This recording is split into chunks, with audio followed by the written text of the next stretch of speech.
ধাক্কা দিয়ে তুলে দিবেন না ভাই। ভিডিও কাজ করতেছি, কাজের ফাঁকে ফাঁকে ভিডিও বানাইতেছি।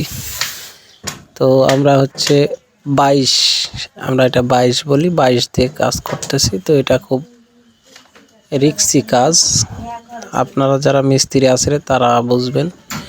এটা সবাই চালাতে পারে না, মিস্ত্রি যে প্রফেশনাল মিস্ত্রি সে ছাড়া অন্য লোক কিন্তু চালাতে পারে না। আমার একবার একটা দুর্ঘটনা ঘটেছিল, এটা ফসকে যে পায়ে লেগে 7টা শিলা লেগেছে আমার। যাই হোক, আল্লাহর রহমতে এখন অনেক ভালো, সাবধান মতো করে কাজ করতে হয়। আসলে মানুষ যেখানে হারে সেখান থেকে শিক্ষা গ্রহণ করে। আমিও হেরেছি, দুর্ঘটনা ঘটেছে, সেখান থেকে শিক্ষা নিয়েছি, সেখান থেকে শিক্ষা নিয়ে কাজ করি। যাই হোক, দোয়া করবেন আমার জন্য সবাই, আর আমার ভিডিওগুলো বেশি বেশি শেয়ার করবেন। প্রতিনিয়ত ভিডিও পেতে পেজটাকে ফলো দিবেন। ইউটিউব থেকে দেখে থাকলে অবশ্যই সাবস্ক্রাইব করবেন। ধন্যবাদ। আসসালামু আলাইকুম। কে কোথায় থেকে দেখতেছেন অবশ্যই কিন্তু কমেন্টে জানাবেন। ধন্যবাদ।